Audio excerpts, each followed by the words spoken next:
Janasena MP Lingamaneni Ramesh, ఆయన కొడుకు సంజూస్ హైదరాబాద్లోని ఈ నెల 16వ తారీఖున ఐటీ కారిడార్ ఇనార్బిట్ మాల్ వద్ద భారతీముఖి అనే ఒక అమ్మాయిని ఢీ కొట్టి అక్కడికక్కడే చంపేశాడు.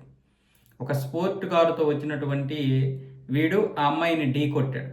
అది కూడా జేబ్రా లైన్ మీద క్రాస్ చేస్తున్నప్పుడు. అటువైపు ఐటీసీ కోహినూర్ ఉంది కదా, టాటాకి చెందినటువంటి వాళ్ళది. అక్కడ భోజనాలు మామూలుగా ఈ రోడ్డు స్ట్రీట్ ఫుడ్ ఉంటుంది కదా, అక్కడ భోజనాలకి వెళ్తున్నప్పుడు అమ్మాయిని ఢీ కొట్టారు. అమ్మాయి ఏమొచ్చేసి పూజ అశోక్ అనే ఇంకొక అమ్మాయితో వెళ్తుంది. ఆ సమయంలోనే భోజనం చేసి ఇటు వస్తున్నప్పుడు వీడు స్పీడ్గా వెళ్ళి కొట్టేశాడు. మామూలుగా అయితే ఈ ఐటీ కారిడార్ వద్ద 30 నుంచి 40 కిలోమీటర్ల స్పీడ్ మధ్యలోనే వెళ్ళాలి, అంతకు మించి వెళ్ళడానికి లేదు. ఒకవేళ 40 కిలోమీటర్ స్పీడ్తో వచ్చినా ఆమె ఎగిరి కింద పడదు. 16వ తారీఖున ఢీ కొడితే ఇప్పటి వరకు ఈ న్యూస్ని బయటికి రానివ్వలేదు. అంటే ఎంత పెద్ద రాజకీయ బలం చూపించారో ఆలోచించండి. అంటే తెలుగుదేశం కూడా హైదరాబాద్లో, తెలంగాణలో బాగానే రాజకీయ పలుకుబడి అయితే ఉంది. అంటే ఇక్కడ విషయం ఏంటంటే, అది ఎవరైనా సరే తప్పు చేస్తే వెంటనే దాన్ని ప్రజల ముందు పెట్టాలి. మన ఎంపీలు చేస్తే ఒకలాగా, ఇతరులు చేస్తే ఇంకొకలాగా. సీదిరి అప్పలనాయుడు చేసినందుకు దుమ్మెత్తి పోసాం. మరి ఇప్పుడేమొచ్చేసి జనసేన ఎంపీ అని చెప్పి ఇలాంటివి కవర్లు చేస్తున్నారు మీరు. మాదాపూర్ పోలీసులు నాన్ బెయిలబుల్ కేసు పెట్టాము, అలాగే స్టేషన్ బెయిల్ కేసు కూడా పెట్టాము అన్నారు. కానీ ఏది శిక్ష ఎక్కడ అమలైంది?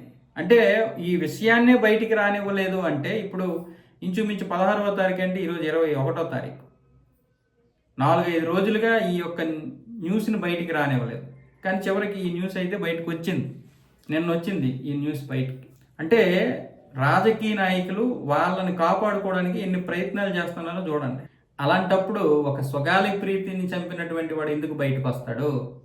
ఒక ప్రత్యూషను చంపినోడు ఎందుకు బయటకు వస్తాడు? ఒక వివేకానంద రెడ్డిని చంపినోడు ఎందుకు బయటకు వస్తాడు? ఏ రాజకీయ నాయకులు వాళ్ళనే కాపాడుకుంటుంటే, ఎవరి వ్యవస్థలో వాళ్ళు సరిగ్గా అన్నీ మేనేజ్ చేసుకుంటుంటే, ఇక్కడ బలైపోయింది ఎవడు అంటే సామాన్యుడే బలైపోతున్నాడు.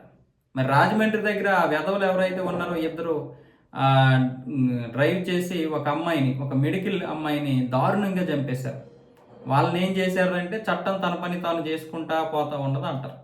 మరి సీదిరి అప్పలరాజు కొడుకు ఇలా చేసినప్పుడు మనం ఎంత దుమ్మెత్తి పోసాం.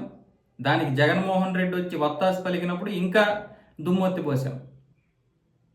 వాళ్ళు చేస్తే వ్యభిచారం, మనం చేస్తే సంసారంలాగా ఉండకూడదు కదా. ఎవడైనా సరే ఈ విషయంలో ఖచ్చితంగా కఠినమైనటువంటి శిక్షలు అమలు చేయాలి.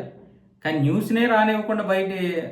న్యూసే బయటికి రానివ్వకుండా చేస్తున్నారంటే ఇంక వాటిని కాపాడే ప్రయత్నం ఎంత చేస్తారో ఆలోచించండి. ఈ విధంగా వ్యవస్థలు ఉన్నాయి, రాజకీయ వ్యవస్థలు. ఇందులో ఏ రాజకీయ నాయకుడు కూడా అతీతం కాదు, ఎవ్వడూ అతీతం కాదు. అంటే కేసులు పెట్టొచ్చు, పెట్టకపోవచ్చు, లేకపోతే అది కాదు విషయం.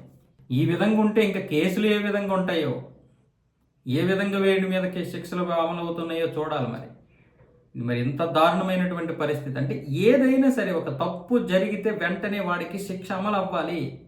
అది రాజకీయ నాయకుడైనా సరే, మామూలు సాధారణమైనటువంటి ప్రజలైనా సరే వెంటనే అలా అమలు చేయగలిగితేనే మనలో పారదర్శకత ఉంటుంది, ప్రజల్లో ఒక క్రమశిక్షణ అలవడుతుంది.